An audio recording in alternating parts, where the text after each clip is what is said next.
South India shopping mall, the wedding మంత్ర, సరికొత్త wedding collection, south India shopping mall.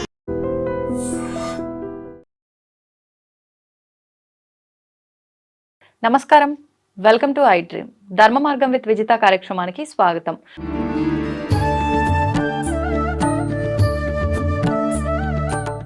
నమస్కారం అండి. జై శ్రీరామ్. సాధారణంగా మనం గరుడ పురాణం టాపిక్ గురించి మాట్లాడుకున్న సందర్భంలో మీరు చెప్పిన దాన్ని బట్టి ఈ ప్రేతకాండలో మొత్తం అసలు చనిపోయిన తర్వాత ఈ విధానాలు ఏదైతే ఆచరిస్తున్నామో వాటన్నిటి గురించి ముందరే దాంట్లో చెప్పబడి ఉంది అని చెప్పారు. ఒక మనిషి చనిపోయిన తర్వాత వెంటనే ఆ జీవం పోగానే తీసుకొచ్చి వాళ్ళని వెంటనే నేలపైన పడుకోబెట్టేస్తారు, గడ్డిలో పడుకోబెడతారు, తల దగ్గర దీపం పెడతారు. ఇలాంటి విధానాలన్నీ కూడా కొన్ని ఆచరిస్తూ ఉంటారు. ఒక 11 రోజుల వరకు ఇవన్నీ ఆచరిస్తూ ఉంటారు. అసలు ముందర ఈ నేలపైన పడుకోబెట్టే విధానం ఎందుకు వచ్చింది? ఫస్ట్ ప్రశ్నే గరుత్మంతుడు అడిగినటువంటి ప్రశ్నలకి విష్ణుమూర్తి ఈ క్వశ్చన్తోనే స్టార్ట్ చేశాడు. అసలు మరణించినటువంటి వాళ్ళని భూమి మీదకి స్పర్శ జరిగేటట్టు పెట్టాలి. మంచం మీద మరణిస్తే ఒక దోషం చెప్పారు. అలాగే నిద్రపోతూ మరణిస్తే ఒక దోషం, ఎంగిలి నోటుతో మరణిస్తే ఒక దోషం. మరణ సమయంలో కొంతమందికి ఈ యూరిన్ అవి అయిపోతుంటాయి, అలా అయిపోతూ మరణిస్తే ఒక దోషం, నోట్లోంచి ప్రాణం పోతే ఒక దోషం. ఇలా అనేక రకమైన దోషాలు, దానికి ఏవో ప్రాయశ్చిత్తాలు అవి ఇక్కడ చేస్తూ ఉంటారు. ఇవన్నీ ఎప్పుడు పవిత్రం అవుతాయి?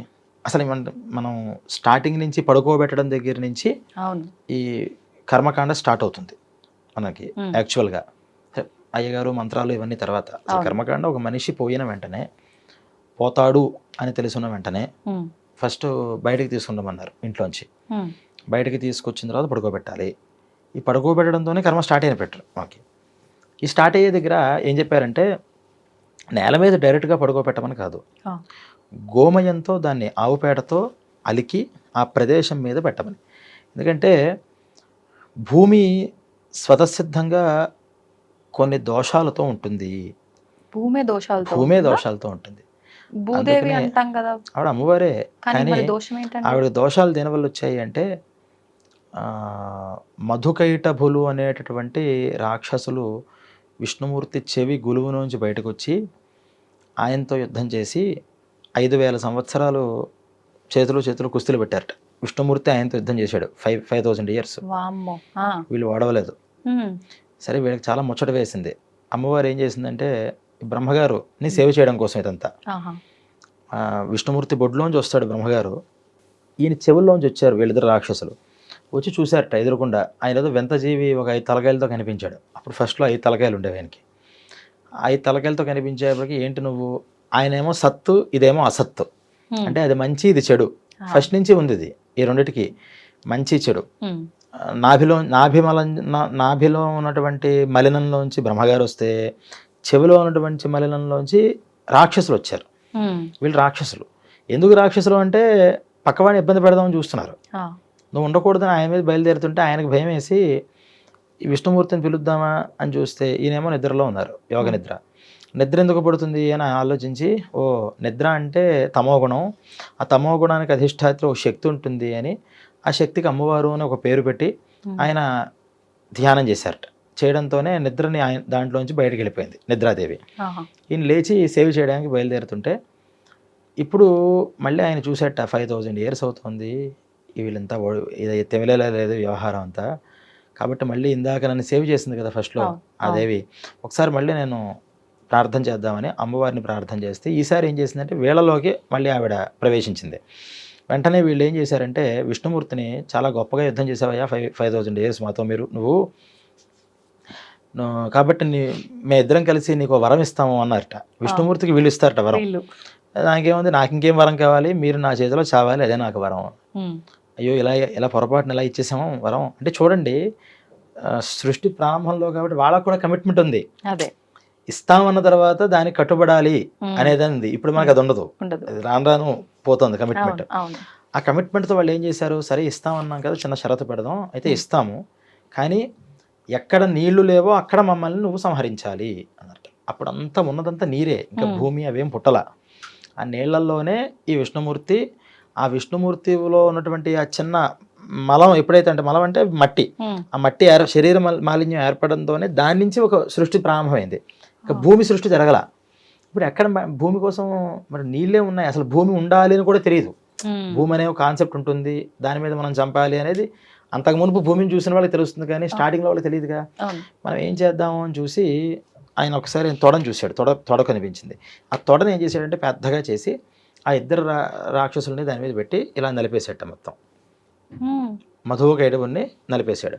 నలిపేసిన తర్వాత ఏమైంది, ఈ వేస్టేజ్ అంతా కూడా మళ్ళీ ఇలా అన్నట్టు ఉమ్, ఇలా అండంతోనే అది మళ్ళీ నీళ్ళలో పడింది. మరి ఆ వేస్టేజ్ ఎక్కడికి పోతుంది? ఉమ్, దాన్ని మేధస్సు అంటారు, ఈ మాంసం వాటితో ఉన్నది. ఆ మేధస్సు అంతా కూడా కలిసి కలిసి కలిసి కలిసి కలిసి ఇప్పుడు మనకు థియరీలు చెప్తున్నారు కదా, భూమి ఎలా వస్తుంది, ఎలా ఏర్పడిందని. ఎలా ఏర్పడి కూడా ఉండొచ్చు. ఉమ్, ఇది మనకు చెప్పింది. అంటే దానికి మునుపు జరిగినటువంటి ఈ విష్ణువు బ్రహ్మ ఈ మధుకైటబులు అనేటటువంటిది మన శాస్త్రజ్ఞులకు ఇంకా ప్రస్తుతానికి అంది ఉండకపోవచ్చు. ఓకే. కానీ ఏదో ఒక మెటీరియల్ అది అలా అలా అలా ఏర్పడింది అనేది అంటున్నారు కదా. ఈ మెటీరియల్ ఏదైతే ఉందో వీళ్ళ శరీరంలోంచి ఉన్నటువంటి మేధస్సు, దాంతో ఈ భూమి ఏర్పడింది. మరి ఇప్పుడు పవిత్రమా అపవిత్రమా భూమి? అపవిత్రమే. అసలే రాక్షసులు, పైగా వాళ్ళ యొక్క రక్తమాంసాలతో రక్తమాంసాలతో. ఏర్పడినటువంటిది భూమి అని. ఉమ్, అందుకని మనం ఏం చేస్తామంటే ప్రతి దగ్గర కూడా భూమిని మళ్ళీ మనం ప్రోక్షణ చేస్తూ ఉంటాం. అవును. నీటితో మళ్ళీ భూమి ప్రోక్షింపబడితే అది శుద్ధం అవుతూ ఉంటుంది ఎక్కడైనా. అంటే ఊరికే క్లీనింగ్ కోసం కాదు, బాగా క్లీన్గా ఉన్నా మళ్ళీ ఒకసారి మంత్రపూర్వకంగా ఏదో నామస్మరణ భగవంతుడు నామంతోనో పుండరీకాక్ష అనో చదువుకుంటే ఉమ్, అది అక్కడ ఈ దోషాలు పోతాయి. అంటే సర్ఫేసి యాసిడ్ వేసి క్లీన్ చేస్తే నీట్నెస్ ఉంటుంది. అవును. కానీ భూమికి పట్టినటువంటి ఈ మైథిని దోషం ఏదైతే ఉంటుందో ఉమ్, అప్పుడు భూదేవి ఏం చేసిందంటే నన్ను పెట్టావు బాగానే ఉంది, ఉమ్, నేనే అపవిత్రులంటే ఇప్పుడు నా మీద పుట్టే వాళ్ళందరూ అపవిత్రులు అయిపోతారు, సృష్టి అపవిత్రం అయిపోతుంది. ఆ. కాబట్టి నాకైనా నువ్వు వరం ఇవ్వు అంటే అప్పుడు ఎవరైతే నీకు మంత్రోక్తంగా నేను విష్ణుమూర్తి నీటి స్వరూపం అంటారు. ఆపో నారాయితి ప్రోక్తాహ ఆపోవై నరసూనవహ అని. ఉమ్, నేను నీటి స్వరూపం కాబట్టి నీటితో నిన్ను శుద్ధం చేస్తే నువ్వు శుద్ధపడుతూ ఉంటావు అని. ఓకే. అంటే దాన్ని ఏమన్నారు అంటే అందుకని ఈ భూమిని శుద్ధం చేయాలి. ఈ శుద్ధం చేసే దగ్గర కొన్ని నీటితో చేసే ఉంటాయి, కొన్ని దర్భతో వాటిని ఇలా రాస్తే కొన్ని చోట్ల శుద్ధి పడుతుంటుంది, ఉమ్, కొన్ని చోట్ల ఆవు పేడతో శుద్ధి పడుతుంటుంది. ఆవు పేడ సర్వదేవతా స్వరూపం కాబట్టి దాంట్లో లక్ష్మీ స్వరూపం పృష్ఠభాగంలో ఆవుకు ఉంటుంది కాబట్టి ఆ పేడతో దాన్ని అలకమన్నారు. పేడ దొరకని పరిస్థితుల్లో పసుపుని దాని స్థానంలో వాడుకోవచ్చు, అది కూడా లక్ష్మీప్రదం కాబట్టి పసుపుతో అయినా అలికి దాని మీద నల్ల నువ్వులు దర్భలు వేయమన్నారు. ఓకే. నల్ల నువ్వులు దర్భలు. దర్భలు. మనకి చాలా చోట్ల దర్భలు అంటే 7 రెల్లుగడ్డిని కూడా దర్భలు అంటారు. ఉమ్, రెల్లుగడ్డి కూడా ఒక రకమైన దర్భే. ఆ పూర్వం మనకి పల్లెటూర్లలో వాటిలో రెల్లుగడ్డి బాగా దొరుకుతూ ఉండేది, అంటే రెల్లుగడ్డి తీసుకొచ్చి చేసేవారు. ఉమ్, ఇప్పుడు మరి ఆ రెల్లుగడ్డి కూడా దొరకకపోతే, ఆవు పేడ దొరకకపోతే ఎలాగైతే పసుపు వచ్చిందో అలా ఈ దర్భలు దొరకనప్పుడు గడ్డి దాని స్థానంలో వచ్చింది. ఉమ్, ఆ గడ్డిని ఎండుగడ్డిని తీసుకొచ్చి వేయడం అనేది అలా మనకి స్టార్ట్ అయింది. వచ్చింది. యాక్చువల్గా ఏంటంటే దర్భలు నువ్వులు వేయాలి అని విష్ణుమూర్తి చెప్తున్నట్టు దాని మీద వేయాలి. వేసి ఏం చేయాలంటే భూమి మీద పడుకోబెట్టాలయ్యా ఈ శరీరాన్ని. ఎందుకంటే మనిషి పుట్టినప్పుడు భూపతనము అంటారు, అంటే శీర్షోదయం పుట్టినట్టు మనం ఎలా డిసైడ్ చేస్తామంటే శిరస్సు ఫస్ట్ బయటకి కనిపించాలి. ఆ కనిపించినప్పుడు మనిషి పుట్టినట్టు మళ్ళీ మొత్తం బయట పుట్టాలి. భూపతన సమయం వేరు. మళ్ళీ ఆ మనిషిని తీసుకొచ్చి మనం కట్ చేసిన తర్వాత మనం పెడతాం కదా, అది భూపతనం. ఆ భూమి పతనం సమయంలో ఒకటి గ్రహిస్తూ ఉంటారు. ఎలాగైతే పుట్టిన వెంటనే భూమి మీదకి పడతారో మరణించిన తర్వాత కూడా మళ్ళీ భూమి మీదకే వాళ్ళు చేరాలి. అంటే భూదేవి ఇందాకన్నా కదా తల్లి లాంటిది, ఆవిడ మీదకి పుట్టినప్పుడు వస్తాం, మరణించినప్పుడు ఆవిడ ఒడిలోనే కలిసిపోతాం. అలా భూమి మీదకి తీసుకొచ్చి పడుకోబెట్టాలి అని. డైరెక్ట్గా పెట్టకూడదు కాబట్టి ఇవి పెట్టమన్నారు. ఇవే ఎందుకు పెట్టారు? ఇప్పుడు అనేక ద్రవ్యాలు ఉన్నాయి కదా, దర్భలు నువ్వులే ఎందుకు చెప్పారు అంటే ఈ నువ్వులు కానీ దర్భలు కానీ సాక్షాత్తు విష్ణుమూర్తి యొక్క శరీరం నుంచి ఉద్భవించినవి అని ఆ గరుడ పురాణంలో విష్ణుమూర్తి చెప్తున్నాడు. ఏంటంటే విష్ణుమూర్తి యొక్క చెమటలోంచి పుట్టేట నువ్వులు. ఆయనకి చెమట పుట్టింది, ఆ చెమట పుట్టినప్పుడు దాంట్లోంచి పుట్టినవే ఈ నువ్వులు. అవి 3 రకాలుగా ఉంటాయి. ఎరుపు నువ్వులు ఉంటాయి, నల్ల నువ్వులు ఉంటాయి, తెల్ల నువ్వులు ఉంటాయి. ఈ 3 రకాల నువ్వులు కూడా తిలా కృష్ణాహ తిలా శ్వేతాహ అని. తెల్ల నువ్వులైనా సరే, నల్ల నువ్వులైనా సరే, ఏ నువ్వులైనా సరే నువ్వులు పవిత్రతని చేకూరుస్తాయి. అందుకని విష్ణుమూర్తి సాక్షాత్తు శరీరం నుంచి ఉద్భవించినటువంటి నువ్వులు కాబట్టి అది భూమి మీదకి వేయడం వల్ల భూమికి ఎవరు భూపతి ఎవరు? మళ్ళీ విష్ణుమూర్తే. సాక్షాత్తు మళ్ళీ అవి తీసుకొచ్చి ఆ నువ్వుల్ని భూమి మీద ఉత్తప్పుడు వేయకూడదు. ఉత్తప్పుడు నువ్వుల్ని తీసుకెళ్ళి భూమి మీద వేస్తామంటే కుదరదు. ఆ. ఏదో పంట కోసం వేయడం వేరు కానీ కింద ఊరికే వేయకూడదు. కానీ ఇక్కడ ఎప్పుడైతే అది పడిందో ఋతుమతి అయినటువంటి స్త్రీ, ఈ అలికడం వల్ల ఏమవుతుందంటే ఒక ఋతుమతి అయినటువంటి స్త్రీ భర్త యొక్క సాన్నిధ్యాన్ని ఎలాగైతే కోరుకుంటుందో అలా ఈ అలకడం ద్వారా ఋతుమతి అయ్యింది ఈ భూదేవి. ఈ స్వేదస్సులో అంటే చెమటలోంచి విష్ణుమూర్తి సంబంధించినటువంటి ఆ నువ్వులు, అలాగే దర్భలు ఆయన విష్ణుమూర్తి యొక్క రోమాలుగా చెప్పారు. శరీరంలో పైన వెంట్రుకలు దర్భలు ఈ రోమాల్లోంచి పుట్టాయి అని. ఆ రోమాల్లోంచి వచ్చినటువంటివి ఇక్కడ వేయడం వల్ల ఆ భర్త యొక్క సంయోగం జరిగి పుత్రత్వాన్ని స్వీకరిస్తాయి, అంటే తల్లి స్థానాన్ని అది పొందుతుంది. అంటే భూమి అప్పటిదాకా కూడా ఒక కన్యకగా అనుకుంటే ఆవిడ ఒక తల్లి స్థానానికి చేర్చాలి అంటే ఇవన్నీ తీసుకొచ్చే సంయోగం చేయడం వల్ల ఆవిడ తల్లి అయ్యి ఈ మరణించినటువంటి ఆ శవాన్ని తన ఒడిలోకి తను చేర్చుకుంటుంది అని ఈ రెండింటినీ కూడా అక్కడ పెట్టాలి అని చెప్పారు అనమాట. అలాగే దర్భల్లో కూడా కుశమూలే స్థితో బ్రహ్మ కుశమధ్యే జనార్దన కుశాగ్రే శంకరం విద్యాత్ త్రయోదేవా కుశే స్థితా అని కుశలో అంటే దర్భలు, ఆ దర్భల యొక్క మూలంలో బ్రహ్మ, మధ్యలో విష్ణువు, అగ్రాల్లో శంకరుడు కూడా ఉంటారు అని అవి వేయడం వల్ల అన్ని దేవతలు, త్రిమూర్తులే కదా అన్నిటికీ మూలం, అన్ని దేవతల మీద వాళ్ళు ఆసాదింపబడతారు. ఇవన్నీ చేయడం దేనికయ్యా అంటే వాళ్ళ మార్గం సుగమంగా పారి. ఇప్పుడు పడుకోబెట్టేప్పుడు కూడా ఏం చేస్తారంటే శిరస్సుని దక్షిణం వైపు ఉంచేలాగా పడుకోబెడతారు. మామూలుగా అంటే పురాణికంగా చూస్తే రెండు పద్ధతులు ఉన్నాయి. పురాణికంగా కాళ్ళనేమో దక్షిణం వైపు పెట్టమని గరుడ పురాణంలో కనిపిస్తుంది, కానీ కర్మతంత్రంలో చూస్తే ఏమో శిరస్సుని దక్షిణం వైపు పెట్టమని కనిపిస్తుంది. సరే ఏది పెట్టినా పాదాల్లోంచి ప్రయాణం అవ్వాలన్నా అంటే రూట్ అది. కొన్ని చోట్ల మన సెల్ ఫోన్ పనిచేయలేదంటే అలా చేతులు పెట్టుకుని వెతుకుతాం సిగ్నల్ కోసం. సిగ్నల్ ఎటు వస్తే అటు నుంచి వెళుతుంది. అలా యమలోకం యొక్క సిగ్నల్ అంతా దక్షిణ భాగంలో ఉంది. మన భూమికి దక్షిణ దిగ్భాగంలో యమలోకం, అందుకనే దక్షిణ దిక్కుకి అధిపతి యముడు. అందుకనే నిద్రపోయేటప్పుడు దాన్ని చూస్తూ పడుకోకూడదు. యముడు యొక్క కాల్స్ తొందరగా వస్తాయి, బ్యాడ్ డ్రీమ్స్ అవి వస్తూ ఉంటాయి చెప్తారు. ఇలా ఈ పడుకోబోయేటువంటి వ్యక్తి ఎక్కడికి వెళ్ళాలి? మళ్ళీ ఆ లోకానికి వెళ్ళాలి. ఎవరు ఎంత పుణ్యాత్ముడైనా సరే ఆయన దగ్గర క్లియరెన్స్ తీసుకోకుండా వేరే లోకాలకి వెళ్ళే అర్హత లేదు. అందుకని వెళ్ళాలి. ఆ లోకాల్లో వాళ్ళకి ఆ ఛానల్స్ అన్ని డిస్టర్బెన్స్ లేకుండా క్లారిటీగా వాళ్ళు పయనించాలి అంటే ముందర ఇంతకాలము ఆవాసంగా ఉన్నటువంటి ఈ శరీరం ఏదైతే ఉందో దీన్ని ఫస్ట్ పవిత్రంగా ఉంచాలి. ఇది పవిత్రంగా ఉన్నంతసేపే అది వెళుతూ ఉంటుంది. ఫోన్ బాగుంటేనే కదా దాంట్లో మనకి సిగ్నల్స్ అందుతాయి. అందుకని దీన్ని పవిత్రంగా చేయడం కోసం ఇక్కడ గోమయంతో వరకు నువ్వులు వేసి దర్భలు వేసి దీన్ని పెట్టాం. ఇది పెట్టిన తర్వాత ఎటు వెళ్ళాలో తెలియని పరిస్థితుల్లో ఉంటుంది ఆ జీవం. ఎందుకంటే ఇక్కడ మనకు శరీరంలో ఉంటే కళ్ళతో మనం దాన్ని చూస్తాం. శరీరం నుంచి బయటకు వచ్చిన తర్వాత మనుషులు ఇవి అన్నీ కనిపించవట ఫస్ట్ డైరెక్ట్గా. అప్పుడే పుట్టిన పిల్లాడిలా ఉంటాడు. ఏం కనిపిస్తాయి? ప్రాణం వదిలిన వెంటనే ఆ బయటకు వచ్చిన వెంటనే ఒక జ్యోతి రూపంగా, జ్యోతి అన్నా కనుక కాగడాగా చూపిస్తే ఆహా ఇటు మనం వెళ్ళాలన్నమాట అని పయనం చేస్తారు. అందువల్ల తలకాయ దగ్గర మనకి ఈ దీపం పెట్టమని.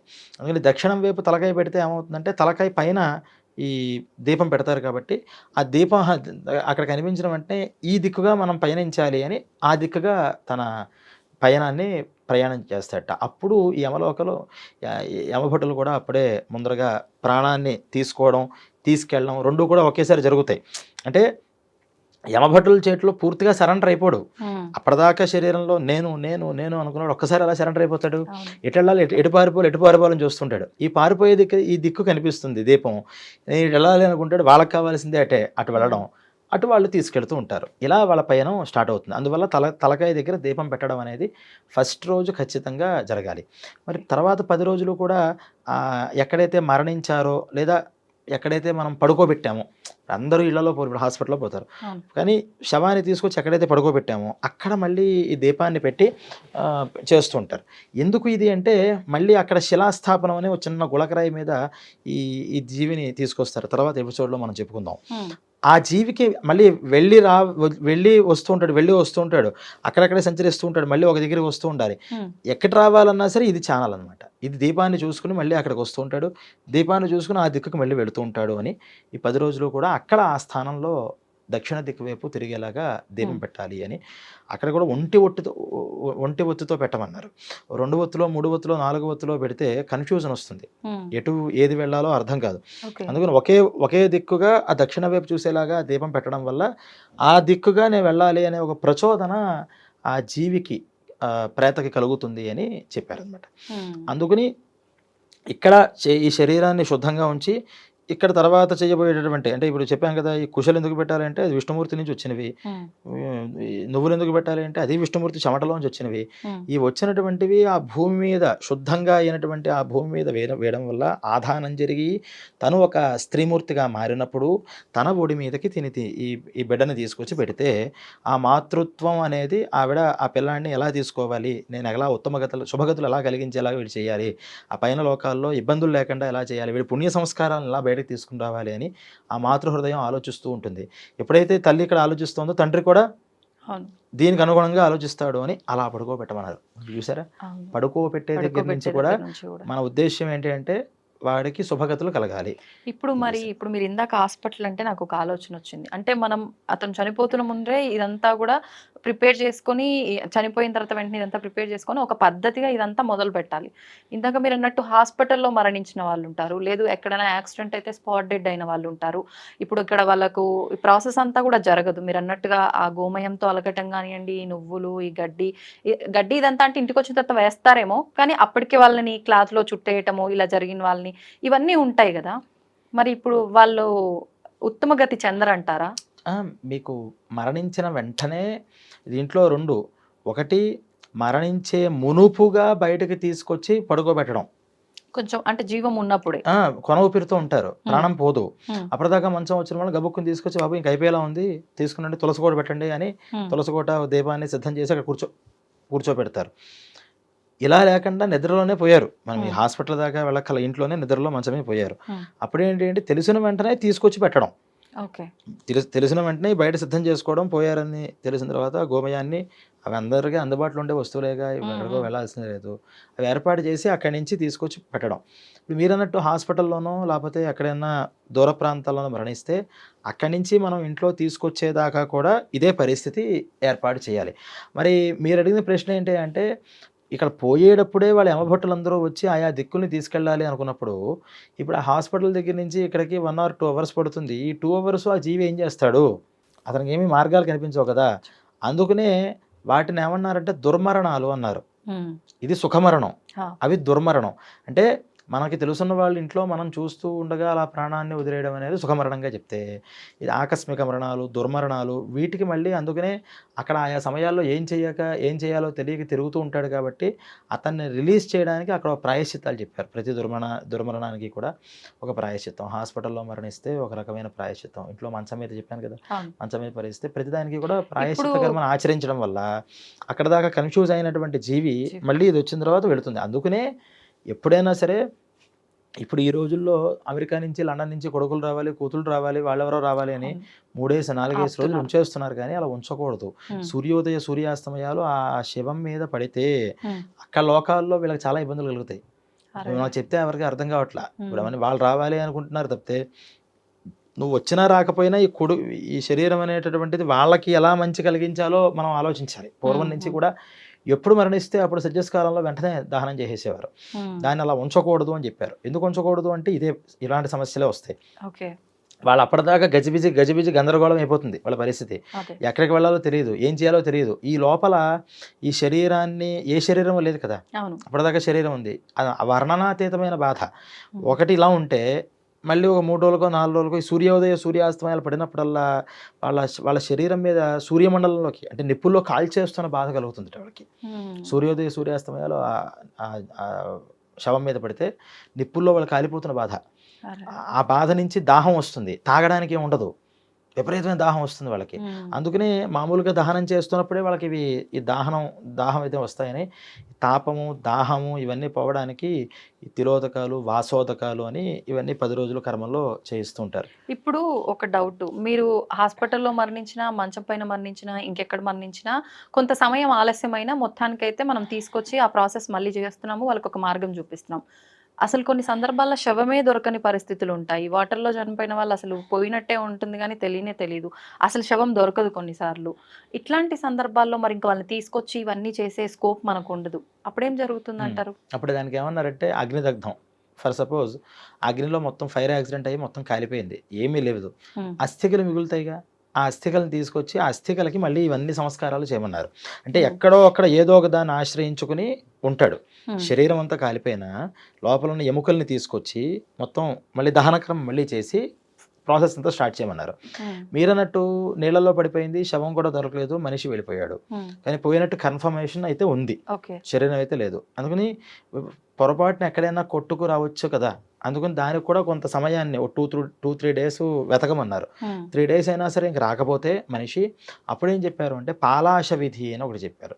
మోదుగ చెట్లు ఉంటాయి మన తెలంగాణలో, ఆ మోదుగ చెట్లతో శరీరంలో ఒక్కొక్క అవయవం దగ్గర ఇన్నెన్ని మోదుగ కొమ్మల్ని పెట్టి ఒక శరీరం ఆకృతిని తయారు చేసి, ఈ పోయినటువంటి వాళ్ళ యొక్క కొడుకు, ఆ పోయిన వాళ్ళకి తండ్రికి కొడుకుకి ఒక సంబంధం ఉంటుంది కాబట్టి ఆ సంబంధంతో ఆ పోయిన వాళ్ళని దీంట్లోకి ఆవాహన చేయాలి. హ్మ్. చేయడం వల్ల ఏమవుతుందంటే శరీరం లేదు కదా కర్మ చేయడానికి, వాళ్ళు అక్కడక్కడ తిరుగుతున్నవాడు ఆయా మంత్ర ప్రభావాల వల్ల ఈ శరీరంలో ఇన్ని ఐటమ్స్తో ఇలా తయారు చేయాలని, మనం ఏదో బొమ్మ తయారు చేస్తే మళ్ళీ సరిపోదు, ఎలా తయారు చేయమని చెప్పారో అలా తయారు చేస్తే ఈ మంత్రం అనేటువంటి ఛానల్తో ఆ పోయిన ప్రేతం మళ్ళీ వచ్చి ఆ బొమ్మలో కూర్చుంటుంది. హ్మ్. అప్పుడు మళ్ళీ దహనం అనేది చేయమన్నారు.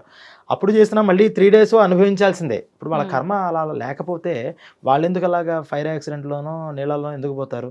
జలమగ్నులు, అగ్నిదగ్ధులు అంటారు వీళ్ళకి. హ్మ్. వాళ్ళకి మళ్ళీ చేయాల్సిన ఎక్స్‌ట్రా కర్మలన్నీ విడిగా ఉంటాయి. స్పెషల్ కేసెస్ అవన్నీ కూడా.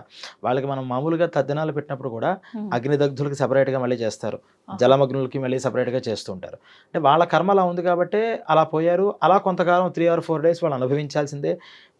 అనుభవించిన తర్వాత మళ్ళీ కొడుకు ఈ 3 డేస్ ఎందుకు చెప్పారు అంటే మళ్ళీ శవం దొరికితే, దొరికితే. ఇప్పుడు తీరా ఇంత చేశాడు హ్మ్. పోయిన వెంటనే, తర్వాత శవం దొరికింది, మళ్ళీ దాన్ని ఏం చేయాలో అర్థం కాదు హ్మ్. తీరా ఇదంతా చేసిన తర్వాత. అవునవును. అందుకని ఈ కన్ఫ్యూజన్ లేకుండా 3 డేస్ నువ్వు వెతుకు ఫస్ట్, లేదని కన్ఫర్మేషన్ వచ్చిన తర్వాత అప్పుడు చెయ్యి. ఈ లోపల వాళ్ళు అనుభవిస్తారు, తప్పదు, అది వాళ్ళ కర్మ. హ్మ్. ఆ కర్మని పోగొట్టడమే నీ బాధ్యత కాబట్టి ఎక్కడి నుంచి ఏం చెప్పారో అదంతా మళ్ళీ చేసుకుంటూ సేమ్ ప్రాసెస్గా వెళ్ళమన్నారు. హ్మ్. తప్పితే ఏది మనకు శవం దొరకలేదు అని చేతులెత్తి దండం పెట్టేదంటూ కాన్సెప్ట్ లేదండి. హ్మ్. మొత్తం ప్రతి దగ్గర ప్రతి దానికి ఒక సమాధానం, ఒక ఇప్పుడు ప్రశ్న. అవన్నీ అలా పద్ధతిగా జరుగుతున్నాయంటారా? అన్ని చేసేవాళ్ళు ఉన్నారు. సందర్భాల్లో? అంటే అన్ని సందర్భాల్లో అంటే చేసేవాళ్ళు ఉన్నారు. హ్మ్. ఇప్పుడు అందరూ రూల్స్ ఫాలో అవుతున్నారంటే దాని మీద ఇంట్రెస్ట్ ఉన్న వాళ్ళు ఫాలో అవుతారు. హ్మ్. ఏ రూల్ అయినా అంతేగా, అందరూ ట్యాక్స్ పేయర్స్ ఉన్నారా మొత్తం ఇండియా అంతా? కట్టాలనుకున్నవాడు కడతాడు. అంతే. కడితే మాకు బెనిఫిట్ ఉందనుకుంటే కొంతమంది కడతారు. కడతారు. కొంతమంది భారతీయుల్లా కడతారు. హ్మ్. కొంతమంది మాక్సిమం పీపుల్ ఎందుకు ఏం చేస్తారు, దాన్ని ఎలాగ మనం స్కిప్ స్కిప్ చేయాలి. చేయొచ్చు అని చూస్తూ ఉంటారు. హ్మ్. కలికాలం కాబట్టి అంటే వాళ్ళ కర్మలు కూడా డిపెండ్ అయి ఉంటాయి కదా. హ్మ్. ఇప్పుడు నేను ఇందాక మీకు ఒక సందర్భం చెప్పాను, తండ్రి గారు యొక్క మాట మేరకు కర్మలు చేయకుండా ఉండే చేయరు. పరిస్థితుల్లో ఇప్పుడు వాళ్ళ కర్మ ఏముంటుంది, నువ్వు ఇలా అనుభవించాలని ఉంది కాబట్టి కొడుకు దగ్గర మాట మాట ఇచ్చి. తీసుకున్నాడు, అవును. అవును. ఇలా కర్మలు చేయకూడదు అంటే వాళ్ళ కర్మలు కూడా ఉంటాయి. కానీ వాళ్ళ కర్మలు మన మీద ఉన్న మన కర్మ మన మీద పడకుండా చూసుకోవాలి కొడుకు. హ్మ్. ఇప్పుడు నాకు చేయొద్దని చెప్పాడు కదా ఈ కర్మ, కాబట్టి నేను పితృవాక్య పరిపాలకుడిని అనుకుంటామా, లేదా ధర్మం చేయమంటుంది కాబట్టి చేయాలి అనుకుంటామా? అవి ధర్మ సంశయాలు. హ్మ్. అలాంటి సమయాల్లో వాటిని ధర్మ సందేహాలు అంటే వాస్తవానికి అవి. ఓకే. ఇప్పుడు తండ్రి మాటకి ఇవ్వాలి, తండ్రి అవును. చెప్తే వినాలి, రాముడిదే కదా మనకు ఆదర్శం. అవును. తండ్రి ఏమో నువ్వు నా కర్మ చేయకూడదు అన్నాడు. మరి శాస్త్రం ఏముంటుంది, కర్మ లేకపోతే చేయమంటుంది. అధోగతి అయిపోతావురా బాబు, చేయమంటుంది. ఈ రెండిట్లో ఏది బలం అంటే తండ్రికి ఆశ. హ్మ్. తండ్రి యొక్క ఆశ ఏంటి, ఇది చేయకుండా ఉండాలి వద్దని. నాకు అని. హ్మ్. ఆశ గొప్పదా ధర్మం గొప్పదా అంటే ధర్మమే గొప్పది. తండ్రి ఆశ అలా ఉన్నా ధర్మం ఇలా చెప్పబడింది కాబట్టి ఇలా చెయ్యాలి. కానీ అంటే ఇంకొకటి కూడా ఉదాహరణ ఏంటి, అంటారు గదా! చెప్పండి. ఆఖరి కోరిక ఖచ్చితంగా నెరవేర్చాలి అని. అదే అంటున్నా, ఈ ఆఖరి కోరికలే ఆశ. హ్మ్. ఆశ గొప్పదా ధర్మం గొప్పదా అంటే ధర్మమే గొప్పది. హ్మ్. ఎందుకు అంటే పచ్చకామెర్లు వచ్చాయి కొడుక్కి, బాగా పచ్చకామెర్లు. తండ్రికి అనుకోండి, హ్మ్. ఆ పచ్చకామెరలో మీకు కొన్ని ఏవో పచ్చాలు చెప్తారు, ఆవకాయ తినకూడదు, గోంగూర తినకూడదు, ఇంకోటి వంకాయ తినకూడదు ఇవన్నీ అని. కానీ ఆ సమయంలో నేను తినాలనిపిస్తుంది, వాళ్ళు పచ్చని చెప్తారు. పూర్వం వెల్లమందని వేసేవారు, ఆ వెల్లని ఊరుంది అక్కడ, జస్ట్ అది ఇంత ఉండ చేసి వేసేస్తారు, కానీ వాళ్ళు 6 months పచ్చని చాలా గట్టిగా చేయాలి, మళ్ళీ జీవితంలో మళ్ళీ రాదు. హ్మ్. అలా చాలామందికి వైద్యం అలా జరుగుతూ ఉండేది. ఓకే. ఇప్పుడు వీళ్ళకి ఏమవుతుందంటే ఫస్ట్ ఆ డోస్ వేసిన 3 days ఓన్లీ పాలు తాగాలంటారు, ఏమీ లోపల తాగకూడదు. హ్మ్. వీళ్ళ పక్కన ఎవరైనా ఆవకాయలు అవి తింటూ ఉంటే తినాలనిపిస్తూ ఉంటుంది. ఇప్పుడు ఇదే తండ్రి నాకు ఆవకాయ పెట్టాలంటే, అమ్మో తండ్రి గారు మాట జవదాటకూడదు, ఉమ్, ఆయన ఆవకాయ పెట్టమన్నారు కాబట్టి ఆయన పెట్టాల్సిందే అనుకుంటామా? ఉమ్. పెడితే అనారోగ్యం కాబట్టి పెట్టకూడదు నాన్న, నువ్వు తినకూడదు, నీకు షుగర్ ఎక్కువ, తినకూడదు, నువ్వు తాగకూడదు. రెండోది చేస్తాం ఏ వద్దు అని. మరి తండ్రి గారి మాట మనం ఫాలో అంటే అవ్వాలి. ఇప్పుడు ఫాలో అవ్వకపోయినా ఆయన ఆరోగ్యం బాగుంటుందనే కదా మహా అయితే. అంటే ఆయన ఆశ కన్నా ధర్మం గొప్పది. కరెక్ట్. కొడుగ్గా కర్తవ్యం ఏంటంటే తల్లిదండ్రులు సుఖంగా ఉండేలా చూసుకోవడం. సుఖం వాళ్ళు అలిగించేస్తే సుఖం కలుగుతుంది, ఇదొక సుఖం. కానీ తర్వాత మళ్ళీ నష్టం కలిగినా నీ వల్లే వస్తుంది కాబట్టి నష్టం ఏ రకంగా కలగకూడదు. ఈ ఇప్పుడు షుగర్ పేషెంట్తో ఉన్నటువంటి తండ్రి స్వీట్ కావాలి అంటే ఆయనకి స్వీట్ తినడం వల్ల తాత్కాలిక సుఖం వస్తుంది, కానీ షుగర్ పెరిగితే మళ్ళీ అది అనారోగ్యం సూచన అవుతే మళ్ళీ దుఃఖం కూడా వస్తుంది. కాబట్టి నీ కర్తవ్యం ఏంటంటే నాన్న నువ్వు తినకూడదు కాబట్టి నీకు ఇలా చేయను, నువ్వు అడిగావు కదా ఇంత పెసరు తిను, నీ కోరిక ఇబ్బంది లేకుండా తిని. అలా ఏంటంటే ఇటువంటి కొడుకులు కూడా వాళ్ళు కూడా ఇలా మాటలు తీసుకున్నప్పుడు ఇంకోటి తీసుకుంటున్నప్పుడు తప్పకుండా చేస్తాను, వాళ్ళ సంతృప్తి కోసం అంటే సరిపోయిందిగా. అలా అప్పుడు వాదించకూడదు. కొడుకు ధర్మం ఏంటంటే ఆఖరి కోరికగా కూర్చుని మీద చేసినప్పుడు అలా చేస్తావనన్నా నీకు ధర్మం ఏం తెలుసు అని అక్కడ వాదించకూడదు. తప్పకుండా నాన్న నీకేం కావాలంటే అబద్ధం ఆడు, తప్పేం లేదు. ఎందుకంటే వాళ్ళకి కావాల్సిన సంతృప్తి. ఇప్పుడు వాడు ఎందుకు నీ మీద మాట మీద చేసుకుంటున్నాడు, వాడికి ఆ సంతృప్తితో నేను పోవాలి. నా ఆఖరి కోరిక తీరుస్తావా లేదా అంటే తీరుస్తాను అంటే సంతృప్తి. నువ్వు తీర్చేది చూడడం, నువ్వు తీర్చేది నేను చూస్తానని కూడా పోయేవాడికి తెలియదు కదా. నేను వెళ్ళిన తర్వాత నేను పైన పలానా లోకల్ నుంచి ఇక్కడ చూస్తూ ఉంటాను, నాకు ఇలాగా ఇక్కడ నాకు విజన్ కనిపిస్తుంది అని ఎవడో అనుకోడు. వాడికి ఏం కావాలి ఆ సమయంలో, నేను ఒక మాటని కోరుతున్నాను, నువ్వు నాకు ఆ మాట ఇస్తే నాకు ధైర్యం, మాట ఇచ్చే ఆ ధైర్యం అక్కడితో అయిపోయింది. కానీ తర్వాత అది ధర్మమా అని చూసి ఇప్పుడు నువ్వు చేసే పని వల్ల నువ్వు ఇబ్బంది పడినా పర్వాలా. తండ్రికి ఇచ్చిన మాట వల్ల నాకు ఇబ్బంది కలుగుతోందండి, ఇప్పుడు తండ్రి గారు అరే చెరవ సగం తీసుకోవడం పంచాలరా, కానీ మీ తమ్ముడు నీకన్నా బాగా పూర్గా ఉన్నాడు కాబట్టి తమ్ముడికి 80% ఇద్దాం అనుకున్నాను, నీకు 20% ఇద్దాం అనుకున్నాను అనుకో. లాస్ట్ విషయం అడిగాడు, తీర్చరా? అస్సలు ఒప్పుకునేదే లేదు. మరి తండ్రి విషయం కదా, తీర్చాలి కదా. అంటే ఆస్తుల దగ్గర మన ఇష్టం, కానీ ధర్మం దగ్గర ఏముంటుంది, ధర్మం దగ్గర తీర్చు. అలాగేనా దానికి ఓకే అను, ఇప్పుడు ఎలా తీరుస్తావు అని గొడవలు పడకు. ఆయనకు కావాల్సింది అంటే నువ్వు ఓకే అంటే చాలా ఆయనకి సంతృప్తి. నా కొడుకు నన్ను ఓకే అన్నాడు, కానీ ఆత్మశాంతి ఉండదు అంటారు కదా. ఇదేనంటున్నా. ఇప్పుడు ఓకే అన్న తర్వాత ఇప్పుడు ఈ తండ్రికి ఇచ్చే మాట 80% 20% ఇవ్వడం వల్ల నష్టం తండ్రిగా నీకా? ఈయనకే కదా. నాకు నష్టం అయినా పర్వాలేదు, తండ్రికి నష్టం అయితే మాత్రం ఆ పని నేను చేయను. అది ధర్మం అంటే. నాకు నష్టం అదేంటంటే అంత తండ్రిలు అనుకున్నాడు, పితృవాక్య పరిపాలన అంటే అదే. మరి లాస్ట్ విష్ వాళ్ళు అది ఫుల్ఫిల్ చేయడం అంటే అర్థం ఏంటంటే తమ్ముడికి 80% ఇచ్చేసేసే, నువ్వు 20 తీసుకో. బాధపడితే నేను బాధపడతా, నా కొడుకు బాధపడతారు తప్పితే తండ్రికి బాధ కలగదు. కానీ ఇందాక నేను చెప్పినటువంటిది, నాకు లాస్ట్ విష్ నువ్వు ఇవ్వాలి, నాకు ప్రామిస్ చెయ్యి, నాకు నువ్వు కర్మకాండ చేయకూడదు అని కనుకంటే దానివల్ల బాధపడేది ఎవరు? కర్మకాండ చేయకపోతే పోయిన వాళ్ళు బాధపడతారు. వీళ్ళు ఎలాగో బాధపడతారు చేయకపోవడం వల్ల, వీళ్ళతో పాటుగా పోయిన వాళ్ళు కూడా బాధపడతారు. కాబట్టి మన ఇంటెన్షన్ వాళ్ళు బాధపడకుండా ఉండడం. అప్పుడు ఈ మాటని అంటే తండ్రికి ఇచ్చిన మాట దాటినా తప్పులేదు. ఇప్పుడు ఈయన ఇక్కడ చేయాల్సిన కార్యక్రమాలన్నీ చేయకపోతే ఇప్పుడు ఆయన అంటే వాస్తవంగా చెప్తారు కదా, ఎటువంటి కార్యక్రమాలు అయితే మనం చేయకుండా ఉంటామో పితృదేవతలకి, వాళ్ళు అంటే ఏదో త్రిశంకు స్వర్గంలో ఎలాడుతూ ఉంటారు కాబట్టి వాళ్ళు పైకి వెళ్ళలేరు, కిందికి రాలేరు. వాళ్ళ కర్మలు తీర్చుకోవాలంటే ఖచ్చితంగా మళ్ళీ భూమిపైకి జన్మ తీసుకొని రావాలి. ఇంకా రాలేరా ఎప్పటికీ? ఇప్పుడు ఇందాక నేను చెప్పాను కదా, 3 days వీళ్ళ పరిస్థితి ఏమవుతుంది, ఎక్కడికి వెళ్ళాలో తెలియదు, శరీరాలు లేవు, ఎక్కడికి వెళ్ళాలో తెలియదు. వీళ్ళేమో ప్రాణం తీసేసి యమభటులు పెట్టారు, కానీ యమభటులు ఒక మార్గం దగ్గరికి తీసుకెళ్ళరు. అక్కడికి తీసుకెళ్ళాలి అంటే ఇప్పుడు ఇందాక చెప్పిన ఈ పొజిషన్ ఉండాలి. ఈ పొజిషను ఇది కనిపిస్తే ఈ శరీరానికి శుద్ధి వస్తే వాళ్ళు అక్కడికి తీసుకెళ్ళడానికి ట్రై చేస్తారు. అక్కడికి వెళ్ళిన తర్వాత కూడా ఇప్పుడు ఈ చేయాల్సిన శరీరం దహనం ఒకసారి జరగాలి. లేకపోతే డైరెక్ట్గా వెళ్ళిపోయిన తర్వాత పైన అక్కడ వీళ్ళకి ఎంత పడింది ఏంటి అని శిక్షలు వచ్చేసి మళ్ళీ ఇక్కడికి పంపిస్తారు. ఇక్కడి నుంచి వెళ్ళాలి అంటే శరీరం దహనం అవ్వాలి. దహనం శాస్త్రోక్తంగా అవ్వాలి, విద్యుక్తంగా అవ్వాలి, ప్రాసెస్ ప్రకారం అవ్వాలి. వితౌట్ ప్రాసెస్, ఆ ప్రాసెస్లో ఏమాత్రం ఇప్పుడు ట్యాగ్ లైన్ వేస్తారండి, దాంట్లో ఒక గీత చిన్న తేడా వస్తే అది దాంట్లోకి సిస్టంలో కనిపిస్తుందా? శరీరం కూడా అంతే, శాస్త్రం కూడా అంతే. ఏది తూచా తప్పకుండా పర్ఫెక్ట్గా చేయాలి. ఇంకా మనం దేవుడి పూజలు చేసినప్పుడు కూడా కాస్త అటు ఇటు జరిగితే ఏదో ప్రాయశ్చిత్తం దేవుడు మనవాడే అనుకుంటాడు. అక్కడ అలా కుదరదు, ఎగ్జాక్ట్గా చెప్పాలి, ఎగ్జాక్ట్గా మంత్రం అలాగే ఎగ్జాక్ట్ క్రియ అలాగే ఉండాలి. ఏమాత్రం తేడా వచ్చినా అది అసలు వెళ్ళదు ముందరికి. అందుకని ఇప్పుడు ఇలాంటి కర్మలు చేయాల్సిన పరిస్థితి వచ్చినప్పుడు ఇక్కడ చేసేటటువంటి కర్మలు ఉంటాయి కదా, ఉమ్, ఈ వీళ్ళ కొడుకులు చేయాల్సిన కర్మలు, అవును. ఈ కర్మలన్నీ కూడా శాస్త్రోక్తంగా జరిగితేనే వాళ్ళకి పైకి వెళ్తాయి. లేకపోతే ఏమవుతారు, వీళ్ళు ఎక్కడికి వెళ్ళాలో తెలియదు, ఉమ్, ఏం చేయాలో తెలియదు, అలా గాలిలో తిరుగుతుంటారు. ఉమ్, వాళ్ళని పిశాచాలు అంటారు. దయ్యం దయ్యం దయ్యం ఏ తిరుగుతున్నాడు, ఉమ్, పిశాచాలు అంటే ఇవన్నమాట, పిశాచగణాలు అవన్నీ. ఓకే. అక్కడ అలా గాలిలో తిరుగుతుంటారు, వాళ్ళకి గాలే, ఉమ్, వాళ్ళకేం శరీరం ఉండదు, ఆకలి దప్పిక. అందులో ఇప్పుడు దహనం చేశారు, కర్మలు చేయకపోతే వాళ్ళకి ఉత్తమ పై గతులు ఉండవు, కింద గతులు ఉండవు. ఉమ్, దాంతో వాళ్ళంతా కూడా కళల్లోకి వస్తూ ఉండడం, కొంచెం ఎనర్జెటిక్గా ఉంటారు అనుకోండి వాళ్ళు. ఉమ్, అంటే మనస్సు హార్డ్గా ఫోర్స్ఫుల్గా ఉంటే వాళ్ళు ఏవో సమస్యలు పెట్టి వీళ్ళని హింసిస్తూ ఉంటారు కుటుంబాన్ని. కుటుంబాన్ని. నన్ను నువ్వు రిలీజ్ చేయని చెప్పడం. ఓకే. వాళ్ళు అంత బలవంతులు కాదంటే కనుక అలా తిరుగుతూ ఉంటారు. వీళ్ళు ఏమనుకుంటారు, మా నాన్న ఎక్కడికి వెళ్ళిపోయాడు, మనం సుఖంగా ఉన్నాడులే అని వీళ్ళు అనుకుంటారు పాపం. ఓకే. కానీ వాళ్ళు మాత్రం రిలీజ్ అవ్వరు. ఉమ్, దానివల్ల తర్వాత పుట్టేటటువంటి పిల్లలు పితృదోషకారకమైనటువంటి ప్లానటరీ పొజిషన్లో పుడుతుంటారు. ఉమ్, అలా కూడా సిగ్నిఫికెన్స్ వస్తూ ఉంటుంది. అరే బాబు పితృశాపం ఉందిరా నీకు అని. ఉమ్, అలాగేనా చూసి అప్పుడు ఈ నారాయణ బలి ఇలాంటి కార్యక్రమాలు వాళ్ళ కోసం చెప్పారనమాట. ఓకే. అంటే ఆ పిల్లాడి టైం అయినా సరే పితృదోషం వచ్చింది, మన సమస్య లేకపోతే ఎప్పటికీ మనం గుర్తు చేసుకోం కదా. అవును.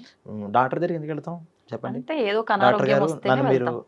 నాకు ప్రసవం వేశారు కాబట్టి, మీరు నన్ను మా అమ్మగారికి మీరు సిజరన్ చేశారు కాబట్టి, లేకపోతే పురుడు పోశారు కాబట్టి నేను పుట్టాను, నేను ఇప్పుడు పెద్ద యాంకర్ అయ్యాను. మీరు ఏ రోజైనా సరే మిమ్మల్ని పుట్టించిన డాక్టర్ దగ్గరికి వెళ్ళారండి? వెళ్ళం. మీరే కాదు, నేను కూడా వెళ్ళలేదు. అవును. వెళ్తాం అంటే మనకి ఏదో సమస్య రావాలి. ఉమ్. సమస్య వస్తే ఈ సమస్యకి ఏంటి అని మనం ఏదో డాక్టర్ దగ్గరికి వెళ్ళిపోతాం. మంచికైనా చెడుకైనా అందరూ కోరుకునేది అలాంటి ప్లేసెస్ కి వెళ్ళకూడదు అని. అంటే వెళ్ళాలా వెళ్ళకూడదు వేరు. పర్సనల్గా అయినా ఓ డాక్టర్ దగ్గరికి ఉమ్, మనం పలానా హెల్ప్ చేసిన తర్వాత నాకు ఎంత వచ్చింది, నేను ఎంత పొజిషన్లోకి వచ్చాను అంటే మీరు నాకు పురుడు పోసారు కాబట్టి, మీరు నన్ను సక్రమంగా చేశారు కాబట్టి మా సేఫ్గా ఉన్నాను కాబట్టి నేను అని జీవితంలో ఒక్కసారైనా వెళ్ళాలి కదా. అవును. వెళ్ళం. వెళ్ళాం. మన దేవుడి దగ్గరికి వెళ్ళం, డాక్టర్ దగ్గర, మంచి వాళ్ళ దగ్గరికి మనం ఊరికే వెళ్ళము, ఆ, ఏదో పని ఉంటేనే వెళ్తాము. అలా ఇలా ఇప్పుడు ఈ పితృదోషాలు ఇలాంటివి లేకపోతే ఉమ్, అసలు ఈ పితృకార్యాలు మనం ఎందుకు చేస్తాం? అందుకని ఆ దోషాలు ఆ సమయంలో వస్తే, ఆ సమయంలో పుడితే దోషం వల్ల ఆ సమస్యలు ఫేస్ చేస్తూ ఉంటారు. అవును. అప్పుడు వీళ్ళు ఏం చేస్తారు, ఎందుకు దీనికి అని ట్రేస్ అవుట్ చేసి, ఓహో పలానా పితృదోషం అనమాట అని అలాగేనా మళ్ళీ పితృదేవతలను విముక్తి చేస్తారేమో అని. అయినా సరే మనం చెయ్యం. ఉమ్, ఎందుకంటే ఇప్పుడు దాన్ని కూడా మనం ఇప్పుడు ఎక్కడైనా సరే, ఇప్పుడు మనం మాట్లాడుకునే ఎపిసోడ్స్ ఏం చేసినా సరే శ్రద్ధ కావాలి. అది లేకుండా ఎన్ని చేసినా, నేను ₹1 కోటి ఖర్చు పెట్టా ఈ నారాయణ బలికి అని పెట్టుకున్నా, 1 crore ఖర్చు పెట్టానన్నా 0 ఫలితం. నువ్వు ₹100 ఖర్చు పెట్టావు, ఉమ్, శ్రద్ధ ఉంది, అప్పుడు నీకు 100% ఫలితం వస్తుంది. ఓకే. ఇప్పుడు ఏమైపోయిందంటే డబ్బులు ఇచ్చేస్తే అయిపోతాయి అవును. అన్నీ. నేను అన్ని లక్షలు ఖర్చు పెట్టా, ఎన్ని లక్షలు ఖర్చు పెట్టావు అనేది కాదు, ఉమ్, ఎంత శ్రద్ధగా చేసావు, ఏం ప్రాసెస్లో చేస్తావు. శాస్త్రం అనే ఒక ప్రాసెస్ ఉంది.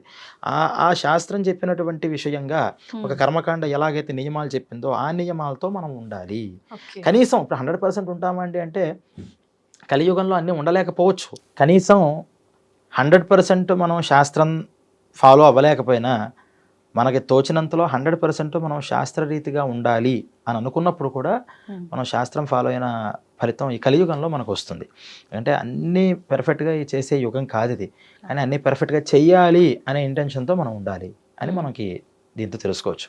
అందువల్ల మరణించేటప్పుడు మీరు వేసిన ఫస్ట్ ప్రశ్న గరుత్మంతుడు అడిగినటువంటి ప్రశ్నకి సమాధానం చెప్పిన ప్రశ్నలాగానే వేశారు.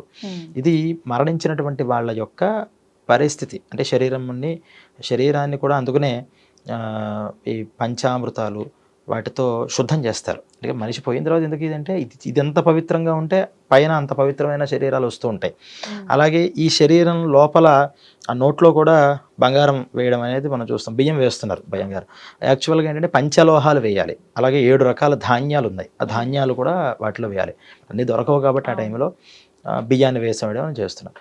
ఆ ఎన్ని రకాల అవన్నీ వేయడం వల్ల ఏమవుతుందంటే బీజవపనం అని ఒక పంటని మనం విత్తనాలు వేసి పండించడం ఎటువంటిదో ఈ నోట్లో ఈ వస్తువులు ఈ ద్రవ్యాలని వేయడం వల్ల తర్వాత పైలోకాల్లో అన్ని శుభాలు ఆ జీవుడికి కలుగుతాయి అని ఇవన్నీ కూడా అక్కడ ఏమని చెప్పారు. ఇలా అనేక విషయాలు మనకి ఈ గరుడ పురాణం ద్వారా మనం తర్వాత ఎపిసోడ్లో మనం తెలుసుకోవచ్చు. తప్పకుండా అండి. నిజంగా గరుడ పురాణం అనగానే శిక్షలు ఒక్కటే అనే భ్రమలోనే ప్రతి ఒక్కరం ఉన్నాము. కానీ మాట్లాడుకుంటూ ఉంటే అసలు ఇంత డెప్త్ ఉందా ఈ సబ్జెక్ట్లో, ఇంకా ఎన్నో ఉన్నాయి తెలుసుకోవాల్సినవి అనిపిస్తుంది. మరొక మంచి ఎపిసోడ్లో మరిన్ని విషయాలు మాట్లాడుకుందాం. ధన్యవాదాలండి. దీన్ని తవ్వండి, తవ్వుతున్న శివలింగం. సరే దాన్ని అట్లా కప్పేసేయండి, చూపించదండి. Krishna is there. మూర్తి పూజ కాదు, సాక్షాత్ బ్రజేంద్ర నందన భగవాన్ ఉన్నారు మూర్తిలో. ఏమీ ఆశించకుండా ఆరాధించే వాళ్ళు కూడా ఉన్నారా ప్రభుజీ? నిజమైన భక్తి అంటే మనకు తెలియదు కాబట్టి